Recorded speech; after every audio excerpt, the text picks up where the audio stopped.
Hey everyone. सो आज की video में हम पढ़ने वाले हैं 5 किंगडम क्लासिफिकेशन के बारे में। 5 kingdom classification was given by R.H. Whittaker in 1969. This classification was mainly based on cell structure. Cell structure कैसा है, प्रोकैरियोटिक है, यूकैरियोटिक है। दूसरा thallus organisation. Thallus organisation means वो यूनिसेलुलर है, मल्टी सेलुलर है, किस तरीके का स्ट्रक्चर है उसका। अगला जो बेसिस है mode of nutrition. Mode of nutrition में हमने कौन कौन से देखे हैं। ऑटोट्रॉपिक मोड ऑफ न्यूट्रिशन जिसमें खुद बनाते हैं ऑर्गेनिजम्स अपना फूड। देन हिटोट्रॉपिक जिसमें दूसरों पे डिपेंड रहते हैं, लाइक एनिमल्स जो प्लांट्स पे डिपेंडेंट रहते हैं। या फिर सेप्टोट्रॉपिक। तो मोड ऑफ न्यूट्रिशन इसमें हमारे पास 3 टाइप्स आ जाते हैं, या तो ऑटोट्रॉपिक होगा, या हिटोट्रॉपिक होगा, या फिर सेप्टोट्रॉपिक होगा जिसमें पैरासिटिक वगैरह भी आ जाता है। Then reproduction. रिप्रोडक्शन का वे क्या है। और last but not the least phylogenetic relationship बहुत इंपॉर्टेंट है। फाइलोजेनेटिक रिलेशनशिप में हम एंसेस्टर्स के साथ क्या कनेक्शन है ये हम देखते हैं। ठीक है, तो ये 5 बेसिस पे 5 किंगडम क्लासिफिकेशन किया गया था R.H. विटेकर के द्वारा। ठीक है, बहुत इंपॉर्टेंट है, तुम्हें ये 5 पॉइंट्स याद रखने हैं, डायरेक्ट क्वेश्चन में आ जाता है। अब हम एक एक करके देखेंगे कि इन करेक्टर्स के बेसिस पे R.H. विटेकर ने ये 5 किंगडम्स बनाए। Kingdom Monera, Protista, Fungi, Plantae, Animalia. अच्छा, अभी तक हमने जो 4 किंगडम क्लासिफिकेशन पढ़ा है उसमें हमने मोनेरा भी पढ़ा, प्रोटिस्टा भी पढ़ा, प्लांटे भी पढ़ा, एनिमेलिया भी पढ़ा। तो नया कौन सा किंगडम ऐड किया था इन्होंने? फंजाई। किंगडम फंजाई जो है वो R.H. विटेकर ने 5 किंगडम क्लासिफिकेशन में ऐड किया था। बाकी के चारों जो हैं वो पहले से एडेड थे 4 किंगडम क्लासिफिकेशन तक। अब इन सब का अगर हम डिफरेंस देखें, देखो सबसे पहला आता है मोनेरा। ठीक है, मोस्ट प्रिमिटिव किंगडम में काउंट किया जाता है ये। मोस्ट प्रिमिटिव के साथ साथ ये क्या है? प्रोकैरियोट्स है। प्रोकैरियोट्स इनके पास अपना ट्रू न्यूक्लियस नहीं होता, ये यूनिसेलुलर होते हैं। जहाँ पे भी सेलुलर लिखा है उसको cellular means single cell, unicellular structure. अब यहाँ पे एक ही सेल है, ट्रू न्यूक्लियस नहीं है, तो इनका जेनेटिक मटेरियल या फिर इनका डीएनए साइटोप्लाज्म में स्कैटर्ड होगा। यह हम प्रोकैरियोट और यूकैरियोट्स में डिफरेंस के टाइम पे पढ़ चुके हैं। ठीक है, कि प्रोकैरियोट्स में न्यूक्लियर मेम्ब्रेन नहीं होती तो उनका जेनेटिक मटेरियल साइटोप्लाज्म में स्कैटर्ड होता है। क्लियर। इसमें कौन कौन से ऑर्गेनिजम्स आते हैं? बैक्टीरिया, साइनोबैक्टीरिया, ये सारे इसके अंदर आते हैं। अब इसके अगर हम मोड ऑफ न्यूट्रिशन का देखें तो मोड ऑफ न्यूट्रिशन क्या है? ऑटोट्रॉपिक भी हो सकता है जिसमें कीमोसिंथेटिक एंड फोटोसिंथेटिक। अच्छा, इन दोनों में क्या डिफरेंस है? कीमोसिंथेटिक ऑटोट्रॉपिक है, मीन्स ये अपना खाना खुद बनाते हैं। अब वो अगर केमिकल के यूज से अपना खाना खुद बना रहे हैं तो कीमोसिंथेटिक, अगर वो लाइट को यूज करके अपना खाना खुद बना रहे हैं तो फोटोसिंथेटिक। इसके अलावा ये हिटोट्रॉफिक भी हो सकते हैं जिसमें सेप्रोफाइटिक और पैरासिटिक दोनों आते हैं।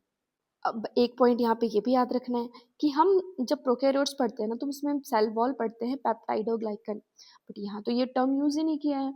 यहाँ पे इन्होंने यूज किया non cellulosic polysaccharide plus amino acid. तो देखो जब हम पेप्टाइडोग्लाइकन वर्ड पढ़ते हैं तो पेप्टाइडो क्या है? पेप्टाइड। पेप्टाइड क्या होते हैं? अमाइनो एसिड की चेन। तो ये हो गया। ग्लाइकन क्या है? ग्लाइकन वर्ड यूज करते हैं हम कार्बोहाइड्रेट के लिए, पॉलीसेकेराइड्स के लिए। तो वही चीज तो है, बस यहाँ पे इन्होंने तोड़ के लिख दिया है, उसकी कंपोजिशन लिख दी है।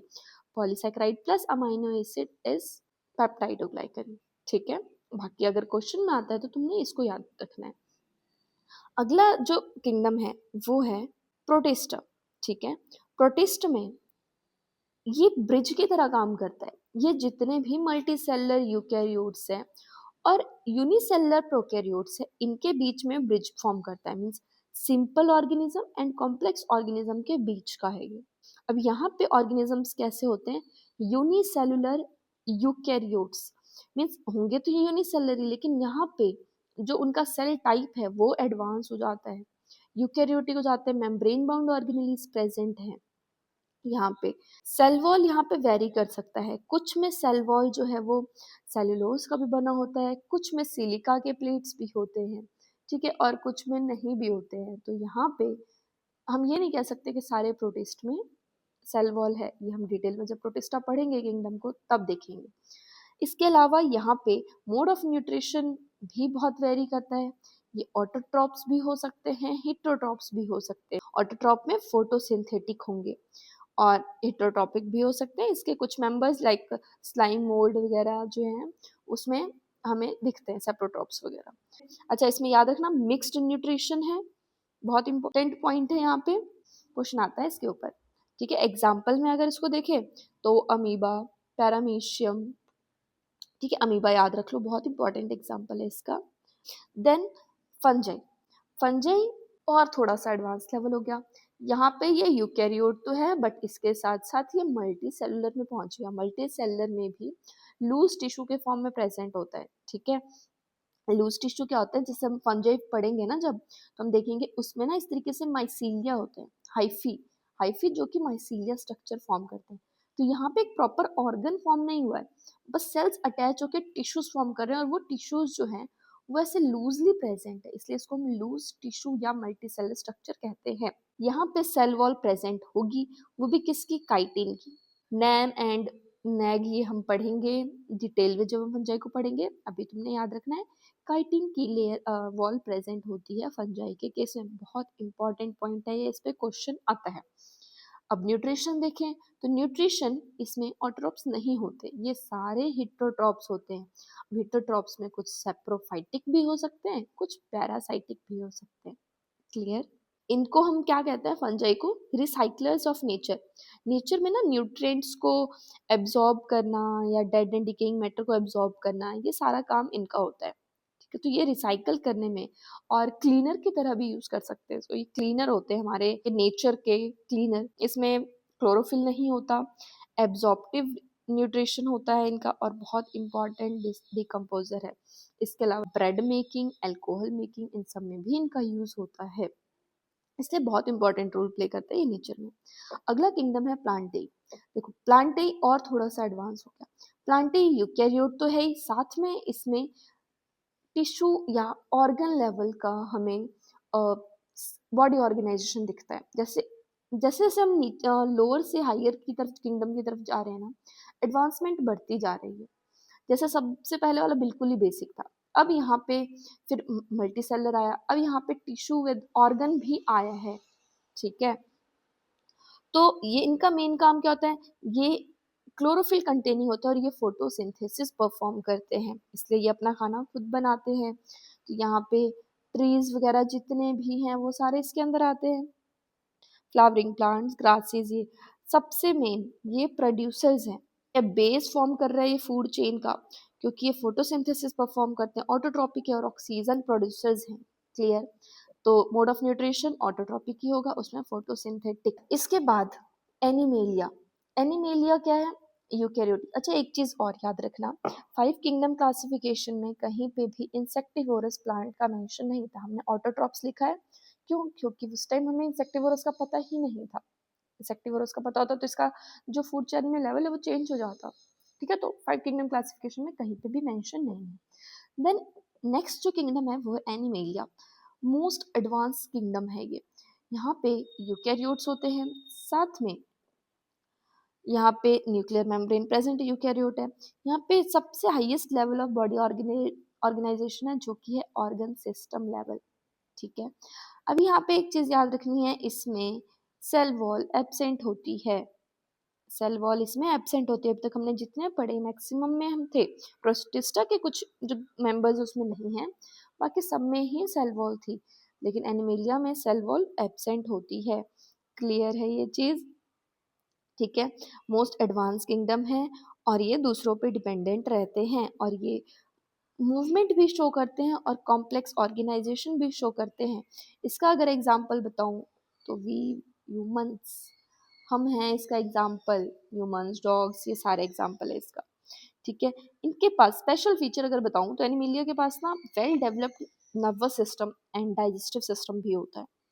अगर मैं समराइज करूं, मोनेरा में कैसे कैसे ऑर्गेनिजम्स थे, मोनेरा था प्रोकैरियोट्स, सिंपलेस्ट, सिंपलेस्ट और ओल्डेस्ट कह सकते हो, मींस यूनिसेलुलर।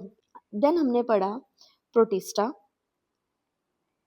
प्रोटिस्टा में भी हमने देखा कि वो कैसा है, वो है यूकैरियोट।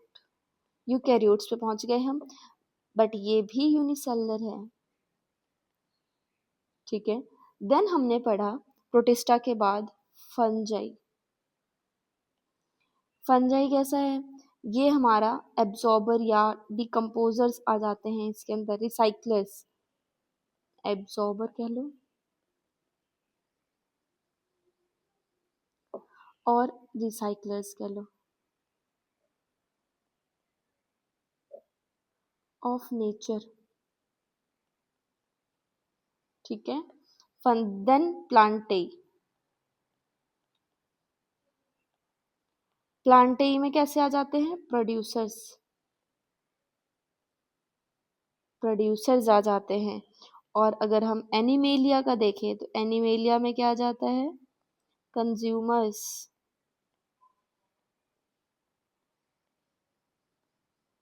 कंज्यूमर्स।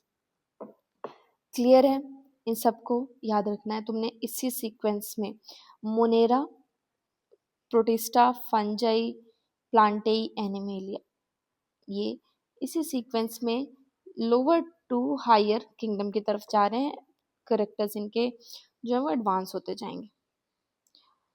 आई होप आपको ये समझ आ गया हो। इस पे क्वेश्चंस कैसे बनते हैं एक बार मैं वो भी दिखा देती हूँ। देखो इसमें ना कई बार ऐसे भी क्वेश्चन बनते हैं कि how many kingdoms showing purely heterotrophic mode of nutrition in 5 kingdom classification. तो सिर्फ एक ही है जो प्योरली हेटेरोटॉपिक है, कौन सा है, फंजाई है, ठीक है। प्योरली हेटेरोटॉपिक है तो कौन सा, सॉरी यहाँ पे इसको हम करेक्ट करेंगे, यहाँ पे 1 नहीं है,